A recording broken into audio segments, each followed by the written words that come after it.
Hi, in this video I will show you how to reset Dyson Air Purifier through the app. It's very useful when you have any kinds of problem with the connecting with the air purifier.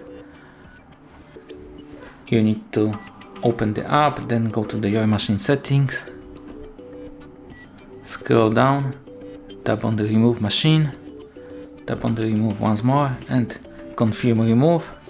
And if you do that, all the settings in the air purifier will be set to its defaults, which could solve some issues and problems with the device. Thank you for watching. If you like this video, subscribe to our channel and give us a like.